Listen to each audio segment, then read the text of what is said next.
Wendy's merupakan restoran fast food hamburger terbesar nomor 3 di dunia, di belakang McDonald dan Burger King.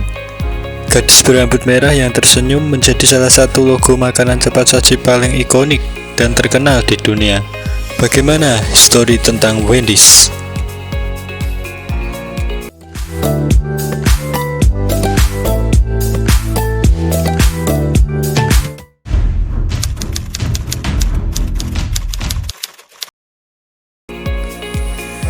Ketika berusia 8 tahun, seorang bocah punya mimpi yang besar, di mana dia menjalankan restoran terbaik di dunia. Dalam hidupnya, ia paling menyukai dua hal, yaitu makanan dan orang-orang di sekitarnya. Ya, dia adalah sang pendiri Wendy's, Dave Thomas. Dave Thomas lahir di Atlantic City, New Jersey pada tanggal 2 Juli 1932. Reg dan Auleva Thomas mengadopsinya ketika dia berusia 6 minggu. Ketika Dave Thomas berusia 5 tahun, Auleva meninggal. Sang ayah mengajak Dave Thomas untuk berpindah-pindah tempat mencari pekerjaan. Dave Thomas mempunyai seorang nenek bernama Manny Sinclair, dan ia sangat dekat. Sang nenek mengajarinya tentang melakukan hal-hal yang benar dan memperlakukan orang dengan hormat, serta pelajaran penting tentang kualitas dan layanan. Semua nilai inilah yang kemudian dia gunakan dalam menjalankan bisnisnya. Manny Sinclair, sang nenek, mengajari Dave Thomas bahwa kerja keras itu baik untuk jiwa, dan itu membuatmu tidak merasa kasihan pada diri sendiri. Pada saat Dave Thomas berusia 9 tahun, ia sudah ahli memahami apa yang diharapkan pelanggan dan jenis layanan serta kualitas apa yang dapat diterima. Di usianya yang ke-12 tahun, Dave Thomas membayangkan dirinya sedang berada dalam bisnis restoran. Bagaimana memilih pembimbing yang tepat, berkomitmen untuk kerja keras, dan berpegang teguh pada filosofi yang diturunkan dari neneknya untuk memberikan kualitas dan layanan terbaik. Pada awal 1950-an, saat usianya menginjak 18 tahun, Dave Thomas bergabung dengan Angkatan Darat. Kala itu Perang Korea telah dimulai. Dave Thomas bertugas di Jerman selama 2,5 tahun, bekerja keras dan mengumpulkan pengetahuan dari pengalaman yang akan ia terapkan untuk membangun bisnis restoran dan menjual makanan. Pada tahun 1953, Dave Thomas kembali dari tugasnya di medan perang dan bekerja kembali di restoran keluarga di Hobby House.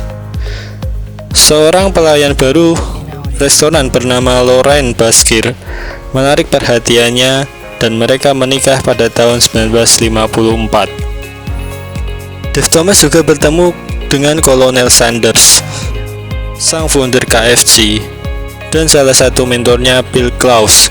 Kala itu, Bill Klaus membeli waralaba KFC dan Dave Thomas menjalankan bisnis penjualan ayam.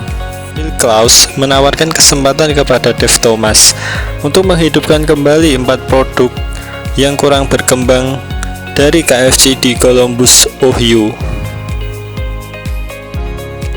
Setelah mendapatkan nasihat dari Kolonel Sanders, Dave Thomas menerima tantangan itu dan berhasil mengembangkannya. Lebih dari 20 tahun, pengalaman Dave Thomas di belakang meja dapur dan pengalaman manajemen restorannya semakin berkembang. Akhirnya, pada tahun 15 November 1969, Dave Thomas mendirikan restoran yang ia beri nama All Fusion Hamburger atau sekarang dikenal Wendy's di Columbus, Ohio.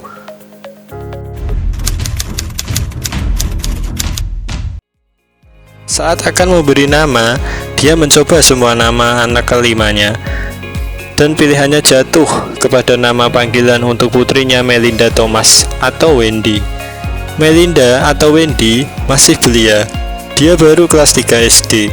Saat restoran Wendy's pertama dibuka, dia tidak masuk sekolah saat itu, karena sebagai maskot dia harus menghadiri acara pembukaan.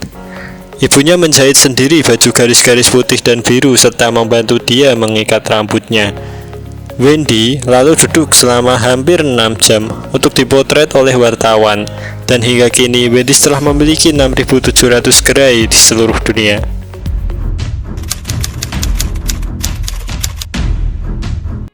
Wendy telah lahir di Indonesia sejak tahun 1991, sama seperti McDonald, dan membuka tokonya pertama kali di Jakarta. Pada tahun 2012, hak waralaba Wendy's di Indonesia diambil oleh City Corp. Hingga saat ini, Wendy's di Indonesia sudah memiliki cabang sebanyak 40 gerai yang tersebar di seluruh kota besar di Indonesia.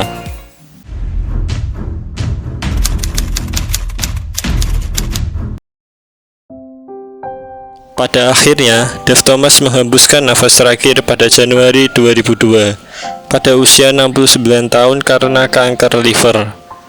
Sebelum Thomas meninggal, dia meminta maaf kepada putrinya Melinda atau Wendy's karena menamai restoran itu dengan namanya. Thomas mengatakan dia kehilangan sebagian privasinya karena beberapa orang masih menganggapnya sebagai juru bicara resmi perusahaan. Kadang-kadang dia menahan diri untuk berbicara. "Saya tidak menyalahkannya," ujar Thomas. Thomas merasa itu terlalu memberi perhatian dan tekanan kepada putrinya.